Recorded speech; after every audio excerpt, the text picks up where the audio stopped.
नमस्कार दोस्तों, मैं हूं पंडित ठकुरेश पचौरी और YouTube पर आप अपना ये चैनल देख रहे हैं मित्रों, एस्ट्रोलॉजर ठकुरेश पचौरी। मित्रों, आज भी मैं एक बहुत ही महत्वपूर्ण जानकारी के साथ आपके समक्ष आपके अपने इस चैनल पर उपस्थित हुआ हूं। आज हम बात करेंगे मित्रों कार्तिक मास की शुक्ल पक्ष की एकादशी के बारे में। वैसे तो मित्रों हर माह एकादशी आती है और माह में 2 एकादशी आती हैं, एक शुक्ल पक्ष की और एक कृष्ण पक्ष की। लेकिन इस कार्तिक मास की शुक्ल पक्ष की जो एकादशी है मित्रों, वो अत्यंत ही महत्वपूर्ण है।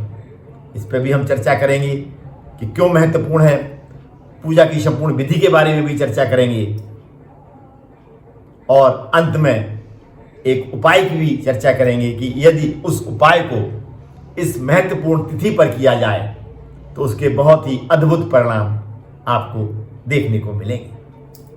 आइए मित्रों, आते हैं अब अपने विषय पर आने से पहले आप सभी से अनुरोध भी है कि यदि आपने अभी तक अपने इस चैनल को सब्सक्राइब नहीं किया है तो इसको तुरंत सब्सक्राइब करें, बेल आइकन को भी प्रेस करें ताकि इस तरीके की महत्वपूर्ण जानकारियां आपको घर बैठे प्राप्त हो सकें और आप उनका पूर्ण रूप से लाभ भी ले सकें। जो कार्तिक मास की शुक्ल पक्ष की एकादशी है उसको हम देवउठान एकादशी के नाम से मित्रों जानते हैं। इस नाम में ही मित्रों छिपा हुआ है इसका महत्व, देव उठान यानी देवताओं के जागने का समय। इसके बारे में मित्रों एक छोटी सी कथा है, वो भी मैं आपको अवश्य सुनाऊंगा। एक बार लक्ष्मी जी ने भगवान विष्णु से पूछा कि हे स्वामी, आप जब सोते हैं तो लगातार सोते रहते हैं और जब आप जागते हैं तो लगातार जागते रहते हैं, जिससे प्रकृति में भी उथल पुथल हो जाता है, देवता भी परेशान हो जाते हैं और मैं भी परेशान हो जाती हूं। भगवान विष्णु ने मां लक्ष्मी से कहा, ठीक कहती हैं आप, आज मैं अपने जागने और सोने का समय निर्धारित करता हूं। तो उन्होंने कहा मां लक्ष्मी से, मैं वर्षा ऋतु के 4 महीने लगातार सोऊंगा और देवउठान एकादशी वाले दिन मैं जागृत अवस्था में आ जाऊंगा और जो भी भक्त मेरे सोने और जागने के समय को त्योहार के रूप में मनाएगा, मेरी उपासना करेगा, व्रत रखेगा, उसके ऊपर मेरी और आपकी असीम कृपा रहेगी। तो जो भगवान विष्णु हैं वो 4 महीने सोने के पश्चात देवउठान एकादशी को मित्रों जागृत अवस्था में आते हैं और जब वो 4 माह सोते हैं तो उस समय सभी मांगलिक कार्य बंद हो जाते हैं और जब देवउठान एकादशी को वो जागृत अवस्था में आते हैं तो समस्त मांगलिक कार्य प्रारंभ हो जाते हैं। तो इसीलिए मित्रों इस देवउठान एकादशी का अत्यधिक महत्व है। अब हम बात करते हैं मित्रों पूजा के संपूर्ण विधि की। सुबह उठिए मित्रों, स्नान ध्यान करिए, संभव हो तो गंगा स्नान करिए, अन्यथा अपने स्नान करने वाले जल में थोड़ा सा गंगा जल मिला के भी आप स्नान कर सकते हैं। उससे भी आपको गंगा स्नान का पूर्ण रूप से फल प्राप्त होगा मित्रों।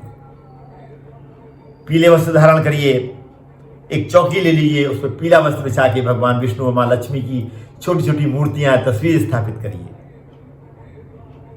पीला भोग यानी पीली कोई मिठाई ले लीजिए भोग के लिए। इसके बाद भगवान विष्णु के मंत्रों का जाप, विष्णु चालीसा, मां लक्ष्मी के मंत्रों का जाप, लक्ष्मी चालीसा, श्री सूक्त का पाठ आप कर सकते हैं और घंटा घड़ियाल बजा के भगवान विष्णु को जागृत अवस्था में भी आपको उस दिन लाना है। इसके बाद विधिवत भोग लगाइए और प्रार्थना करिए भगवान विष्णु से कि मेरे घर में आके मां लक्ष्मी के साथ स्थायी रूप से वास करें। और यदि आप चाहें तो इस दिन व्रत भी रह सकते हैं। संकल्प लेके सुबह व्रत रखिए और अगले दिन व्रत का पारण करिए। आप फलाहार रह के भी व्रत रख सकते हैं, आप निराहार रह के भी व्रत रख सकते हैं, ये आपकी शारीरिक क्षमता के ऊपर है। और यदि आपका शरीर स्वस्थ नहीं है तो आप विधिवत पूजा पाठ करके भी व्रत का लाभ ले सकते हैं। और इसके बाद शाम के समय आपको तुलसी जी का विवाह शालिग्राम जी के साथ विधिवत संपन्न करना है। इस विवाह का भी मित्रों अत्यधिक महत्व है, क्योंकि भगवान विष्णु को तुलसी जी अत्यधिक प्रिय हैं और जब वो जागृत अवस्था में आते हैं तो सबसे पहले तुलसी जी का ही ध्यान करते हैं। अतः विधिवत उस दिन सायं काल में शालिग्राम जी और तुलसी का विवाह आपको संपन्न करना है।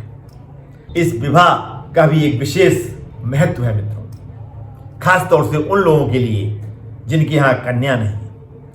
यदि आपके यहाँ कन्या नहीं है और आप कन्यादान का पूर्ण रूप से फल प्राप्त करना चाहते हैं तो आपके लिए अति आवश्यक है कि इस दिन शाम के समय विधिवत तुलसी विवाह संपन्न करें शालिग्राम जी के साथ। यदि आप ऐसा करते हैं तो आपको कन्यादान का पूर्ण रूप से फल प्राप्त होगा।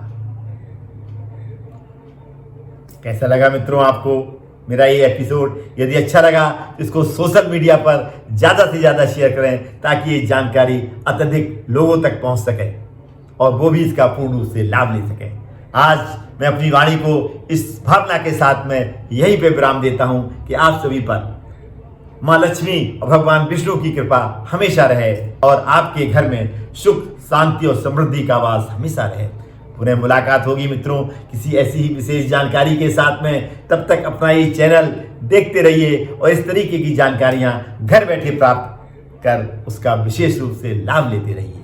धन्यवाद मित्रों, अंत तक मेरे साथ जुड़े रहने के लिए और मेरा ये वीडियो पूर्ण रूप से देखने के लिए आप सभी को मित्रों बहुत बहुत धन्यवाद। अंत में मैं ये बताना चाहूँगा कि इस बार जो देवउठान एकादशी का विशेष पर्व है मित्रों, वो 1 नवंबर 2025 दिन शनिवार को है और इसी दिन हमको व्रत रखना है और इसी दिन हमको देवउठान एकादशी की विधिवत पूजा करनी है। धन्यवाद।